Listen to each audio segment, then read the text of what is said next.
Raúl, bienvenido. Gracias por aceptar la invitación. Gracias por preparar alumnos en la licenciatura en música. ¿Qué tal es esa labor?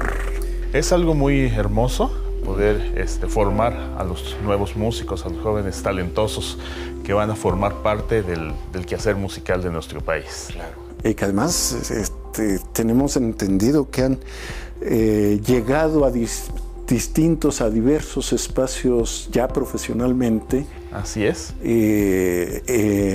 En orquestas sinfónicas, en grupos afroantillanos, pero con una calidad extraordinaria, en conjuntos de boleros, pero con calidad profesional. Es decir, hay una versatilidad en el trabajo que están desarrollando nuestros egresados de la licenciatura no en música. Aquí en Hidalgo, sino también en la Ciudad de México, en otros lugares del país. Y hemos tenido la oportunidad de tener egresados que han también tenido la oportunidad de ir a estudiar y a trabajar en algunos casos por temporadas en el extranjero. Es una gran satisfacción. Europa, por ejemplo, Estados Unidos. Una gran satisfacción. Raúl Cortés, tú estudiaste la licenciatura, maestría y doctorado en música. Cuéntanos un poco de tu formación académica. Bueno, mi formación está basada en la composición musical. Estudié aquí en México, en Canadá. Estudié en el Conservatorio Nacional de Música, ahí en la Ciudad de México. Luego estuviste en Morelia también. Y en el Conservatorio de las Rosas, lugar extraordinario también. Así es. Me tocó ya una época, un cambio que hubo en el Conservatorio de las Rosas, y ahí precisamente fue donde concluí mis estudios, aquí en México, en el área de composición musical. Y luego en Canadá hiciste el doctorado. Y luego en Canadá hice la maestría y posteriormente en Estados Unidos hice el doctorado. Básicamente te dedicas a la composición, ¿entendería eso? Sí, es el área en que yo me he desenvuelto y en el tiempo que he estado aquí trabajando en la universidad, pues he estado dando clases que, aunque nosotros no tenemos la licenciatura en composición musical, yo doy materias aquí dentro del programa de licenciatura que tienen que ver con esta parte de composición y teoría de la música. Y es que estamos en uno de los rincones de la cafetería del Instituto de Artes.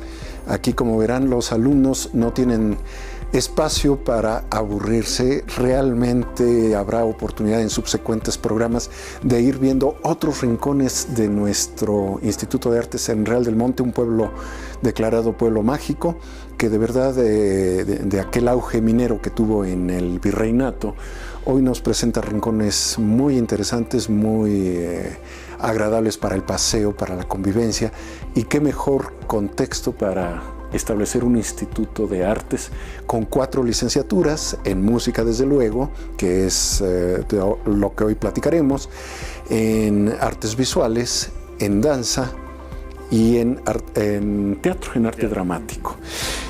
Hoy invitamos a Raúl porque queremos que nos platique de un trabajo muy interesante que desarrollaron a través de un simposio de la música en México, y sacaron un segundo volumen hace ya unos 7 años, 2010, un segundo volumen, La música en México. Estamos presentando los libros de distintos momentos, de distintas épocas, porque además lo comentábamos previamente al programa, Raúl, ¿qué es lo que nos permite la revisión a 7 años de distancia de la publicación de estas memorias del segundo simposio? ¿Qué ocurrió en el simposio? ¿Y qué es lo que hoy la lectura de este material nos ofrece? Realmente ya presentamos el primero hace algún tiempo con Mauricio Monterrubio, también profesor investigador de aquí, de la universidad, y ahora queremos que nos cuentes qué pasó en este segundo simposio, porque además, bueno, tuvieron participaciones muy interesantes sobre diversos tópicos de la cultura musical en el país y, desde luego, los intereses que ustedes desarrollan aquí en este instituto. Muy bien, bueno, estas memorias nos traen varios recuerdos de aquella época. Fue el segundo simposio que se hizo, La música en México. A partir de los siguientes ya tuvimos la oportunidad de traer nuevos invitados y fue la música en Latinoamérica. Y actualmente todavía se llama así. El año pasado pensé que tuvimos el 8º. Este año, en septiembre, pensamos tener el 9º. Y ahora ya se llama la música en Latinoamérica. Ampliaron el espectro del objeto de estudio. Sí, muy bien. Este segundo simposio fue organizado por el Cuerpo Académico de Música. En aquella época estaba integrado por el maestro Mauricio Hernández Monterrubio, que acabas de mencionar, el doctor Alejandro Moreno Ramos, un clarinetista, que ya no está con nosotros aquí en la universidad, y de un servidor. Y pues fue una de las tareas que nosotros estuvimos desarrollando como cuerpo académico, y fue muy útil porque a partir de este tipo de trabajos nosotros pudimos hacer posteriormente una red temática con algunos colegas de la Universidad de Guadalajara, que tienen trabajos publicados aquí, y de la Benemérita Universidad Autónoma de Puebla, de la UAP, que también tienen un par de artículos que están aquí en estas memorias. Algo que me parece muy interesante es que además las artes y la cultura, como ese segmento del conocimiento y la práctica social, ustedes le dan fuerza y la toman como un material importante para el desarrollo social. Deja de ser un simple adorno para convertirse o recuperar su esencia de actividad trascendental para la formación de las sociedades y del ser humano. Entonces ustedes se meten y hacen una investigación, aplican inclusive la metodología de la investigación científica para estudiar el arte. Y tienen desde luego aquí artículos muy interesantes. ¿Por qué esta necesidad que aplaudimos muchísimo de darle ese realce científico al estudio de las artes? Porque también consideramos que es importante que la gente sepa, que conozca que en las artes también se pueden investigar, como las ciencias. En música existe una disciplina llamada la musicología y otra llamada la etnomusicología, que se enfocan específicamente a estudiar el fenómeno de la música. También en algunas escuelas se estudia lo que es la teoría musical, que más específico a cómo está hecha la música. La musicología también abarca, por ejemplo, cuestiones sociales, cuestiones de rescate de partituras. Que ustedes han trabajado mucho de eso también. Ajá, pues es una de nuestras líneas de investigación. Sí, efectivamente, recuperar piezas por allí perdidas, inclusive en archivos parroquiales, en casas particulares. Eso me parece una labor interesantísima. Así hemos tenido la fortuna de aquí en la Iglesia de Real del Monte, en la iglesia de la Señora del Rosario.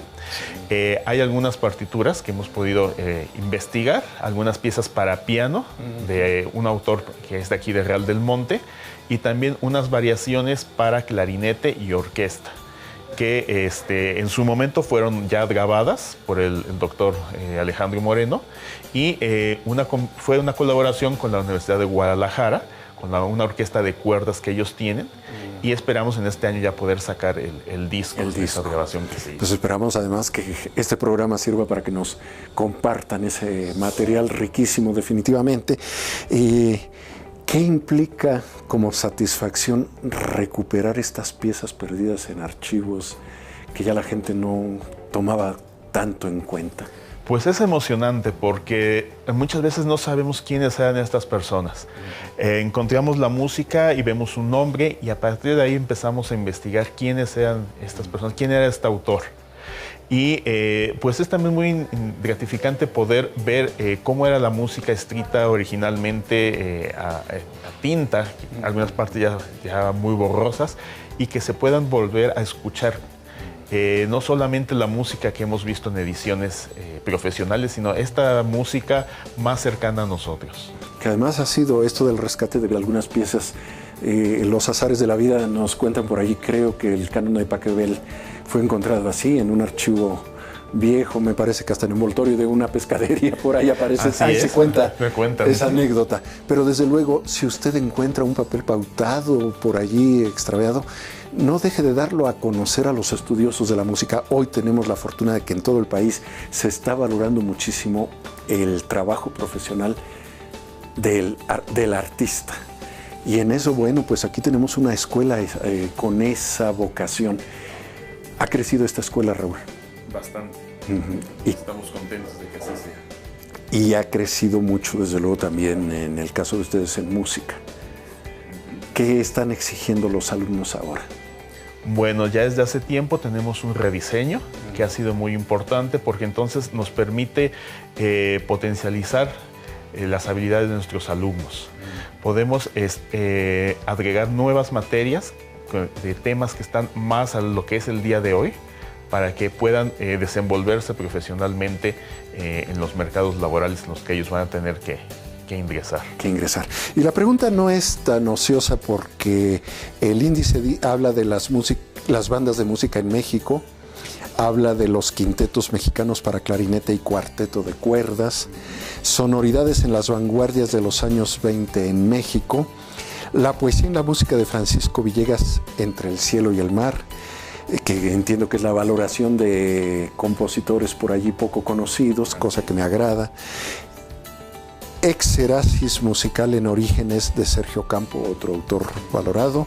Las lesiones de mano más frecuentes entre los pianistas en México. Interesante abordar estos temas porque efectivamente nuestros músicos también padecen los riesgos de las enfermedades profesionales y hay que tener prevención. Y ese artículo en particular fue escrito por un compañero de nosotros que ahora forma parte del cuerpo académico, el maestro Luis Antonio Santillán Varela. Interesante. Música para preescolar, interesante también todo, desde luego, pero esto porque, bueno, el gusto debe cultivarse desde corta edad. Seguramente allí será un semillero de futuros estudiantes de aquí. Y la pregunta era porque Raúl, junto con Alejandro Moreno y Mauricio Hernández, escriben un artículo que se llama Las escuelas de educación musical en Hidalgo. Y dentro de esas, desde luego, la licenciatura que se imparte aquí. Y te vamos a preguntar por eso. Pero volvemos enseguida, Raúl. Vamos a ir a un corte promocional y regresamos enseguida a Editorialmente para que nos cuentes, entre este artículo que escribieron hace 10 años y hoy, ¿cuál es tu perspectiva? Muy bien. Volvemos enseguida.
Somos estudiantes de la licenciatura en Enfermería del Instituto de Ciencias de la Salud.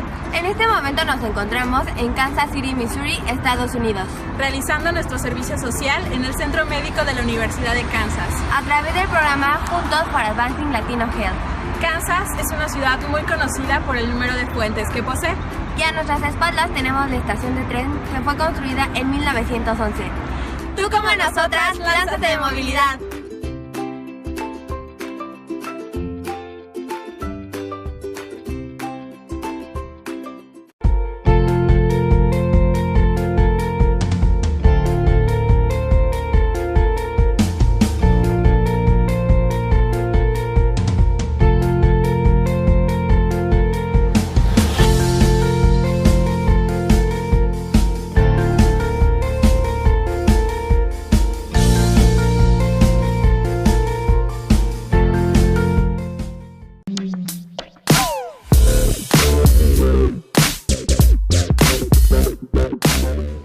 Amigos, pues aquí regresamos a Editorialmente, este programa de la Universidad Autónoma del Estado de Hidalgo, donde platicamos con nuestros autores y platicamos sobre su trabajo y los resultados que nos comparten en sus libros. En esta ocasión platicamos con el doctor Raúl Cortés Cervantes, profesor investigador del Instituto de Artes de nuestra universidad en Mineral del Monte, Real del Monte, este pueblo colonial. Y Raúl, nos estabas platicando de este libro, Memorias del Segundo Simposio, que se editó hace 7 años, pero que era interesante comentarlo porque los artículos que aportan tienen vigencia.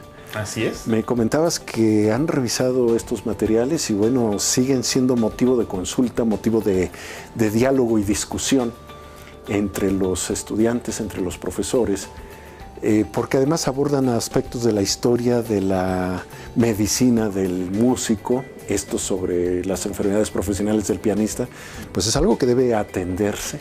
Sabemos de muchos casos en que padecen desgraciadamente, sí. Incluso que han terminado sus carreras por ese tipo de lesiones.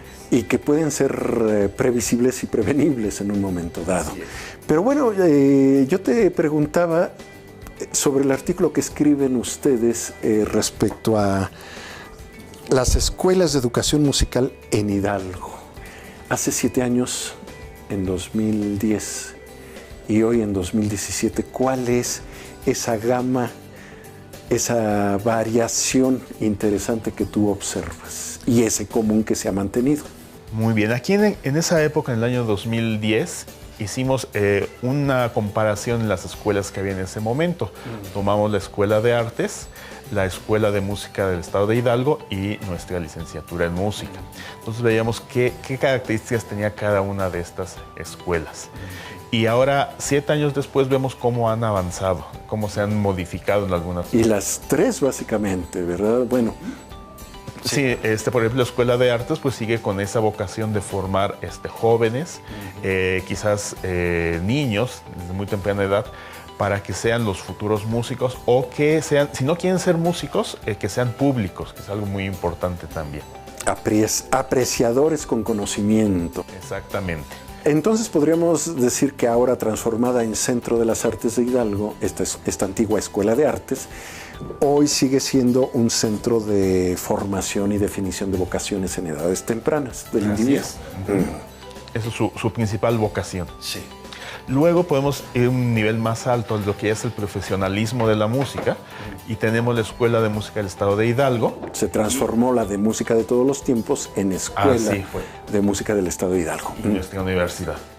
Vemos en la EME, la Escuela de Música del Estado de Hidalgo, cómo ahora ellos ya tienen también licenciaturas, pero ellos se van sobre la composición musical. Eso es algo diferente de nosotros. Nosotros nos enfocamos a la interpretación musical. Ese es, digamos, nuestro fuerte. El de ellos está más hacia la composición musical y hacia, por ejemplo, la grabación. Formar ingenieros en grabación. Que también es muy interesante. Muy interesante que tengan los conocimientos artísticos y los conocimientos tecnológicos para poder ser un profesional competente en esta área. Y actualmente ellos también están en el trabajo de un posgrado, de una maestría, también enfocado a la composición de música, pero por ejemplo para el cine, para las cuestiones multimedia. Muy bien. ¿Y nosotros? Nosotros estamos enfocados más a lo que es la interpretación musical. Todos nuestros alumnos, al terminar sus estudios, pues deben de tener un grado bastante aceptable de ejecución musical. En aquella época, hace 7 años, no era tan obligado en ese momento. Ahora sí, todos los alumnos tienen que hacer un recital final para poder titularse.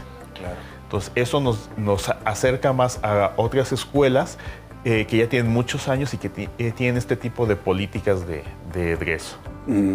Hemos tenido oportunidad de asistir a algunos recitales de final de cursos o recitales de graduación de alumnos y de composición inclusive, y nos hemos encontrado con sorpresas muy gratas, muy agradables, porque vemos un gran esfuerzo, una convicción y una identidad, un sentido de pertenencia con este instituto de nuestros alumnos. ¿Qué te dicen estos jóvenes que tú has visto egresar en algún seguimiento por amistad, por esa tradición del profesor? ¿Dónde están ahora nuestros alumnos participando? Bueno, nuestros alumnos, algunos de ellos, por ejemplo, están en la orquesta de la universidad, ya están tocando, no como becarios, como empezaron ellos, sino ya como músicos profesionales. Profesionales. Algunos han continuado sus estudios en la Ciudad de México, en otras escuelas de música. O con profesores particulares, también. Con una disciplina ya muy personalizada, ¿verdad? Sí, hay algunos que han logrado obtener trabajo, por ejemplo, en el Centro de las Artes, en las partes de administración escolar musical. Por ejemplo, en la parte de música del Centro de las Artes son nuestros egresados. Algunos profesores también son nuestros egresados. Y en casas de cultura también tenemos alumnos que ahora se encuentran laborando en esa parte. A mí esto me parece muy importante porque las artes habían estado olvidadas de la educación o soterradas. Estaban allí pero sin mayor atención. La gente que tocaba la guitarra, el piano, el violín, se acercaba a ponerles alguna canción, en el mejor de los casos, pero faltaba una formación configurada específicamente como clase con todo el rigor y la metodología para iniciar a los pequeños y a los adolescentes y a los jóvenes, y diría yo también que a los adultos, en la apreciación artística en general y cultural, y desde luego en la apreciación musical. Hoy yo creo que todas estas generaciones, por fortuna, van a cumplir en mucho con esa carencia. Está llegando gente profesional, formada por ustedes en estos centros, a cubrir esa deuda nacional. Así es, porque también parte de nuestra formación que les damos a los alumnos es en el área de educación musical. No solamente que sean capaces de tocar un instrumento, como ya lo vimos con Arturo, sino que también tengan las bases metodológicas para poder ser maestros de calidad en diferentes niveles educativos. Además, yo creo que es muy importante que todo universitario alguna vez en su vida dé clases. Así es. ¿Qué implica que haya un buen maestro de música frente a un grupo? En primer lugar, que les dé el gusto por la música. Sobre todo en niveles donde a lo mejor no todos los alumnos van a dedicarse a ser músicos profesionales, pero por lo menos que les guste la música. Y ya en el peor de los casos, que no odien la música. ¿Sí? Entonces, que sí se sientan atraídos hacia ella, que vean este mundo maravilloso que es la música, una forma de expresarse que les puede llevar a muchos lugares. Y que desde luego esto lo pueden ustedes ampliar más, porque aquí tienen ustedes un artículo de música para preescolar, cantos y juegos, precisamente de la autoría de Yolot Reyes Moreno, la coordinadora de la licenciatura aquí. Y con esto lo que quiero ilustrar es que lo que estamos platicando está vertido en este libro. Mucho de ello lo encontramos en estas memorias del segundo simposio, La música en México, volumen 2. Y bueno, veo aquí además otros artículos que me parecen muy atractivos. Las bandas de música en México, que también han sido un espacio interesante para la promoción del buen gusto. No estamos hablando de que solo la música clásica, sinfónica, académica sea la música de calidad. cualquier música, la popular, que tenga calidad. Reconocer la calidad en música no es fácil. No, pero sí se debe de buscar que tenga esa calidad, que sea de acuerdo al estilo que se va a ejecutar, que sea bien ejecutada, bien leída, bien solfeada, bien tocada. Eso es lo que se debe de buscar. Me llamó la atención el artículo de las bandas de música en México, del maestro Otilio Acevedo Arroyo. Ajá, y no sé si te suena el nombre. Sí, claro, tío de nuestro compañero Otilio Acevedo. Su padre, señor Ah, padre. su padre. Ah, mira, qué gusto saberlo, sí. Él tuvimos la fortuna de tenerlo en este simposio y nos hizo una plática muy interesante acerca de su experiencia como director de bandas, bandas de música. Él fue muchos años director de una banda en la policía en México y pues una banda de mucha tradición. Sí, claro. Entonces claro. aquí en esta memoria que tenemos de él, pues nos explica más o menos cómo fue la historia en el siglo XX y a finales del XIX de las bandas en nuestro país. Que además tienen una gran tradición, tanto las bandas de capitales de estado como la que tenemos aquí, la banda, lo que fue la banda de Rurales, ahora banda del estado de Hidalgo, y también pienso, por ejemplo, en las muchas bandas de Michoacán, de Oaxaca, de Chiapas, bandas de una sonoridad extraordinaria. Y bueno, como esto podemos encontrar muchos materiales. ¿Por qué nos recomiendas que la gente se acerque a leer estas memorias del segundo simposio, La música en México? Bueno, ustedes van a encontrar aquí diferentes artículos, diferentes temas, como por ejemplo lo que decías tú de las bandas, los temas de educación musical, con las escuelas de música en Hidalgo, lo de la música para preescolar, pero también hay temas más especializados, por ejemplo, para los alumnos o maestros de música, como son las cuestiones de la éfrasis musical, que es esta idea de convertir, por ejemplo, una pintura en una obra musical. ¿Cómo se puede traducir? Entonces, son dos artículos que hablan de este tipo de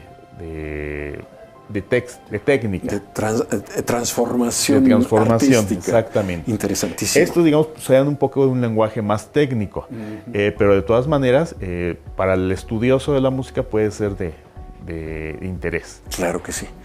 Pues de verdad, Raúl, creo yo que es una gran aportación y ya platicaremos de posteriores trabajos que nos compartan ustedes derivados de los sucesivos simposios y del mucho trabajo que están realizando aquí.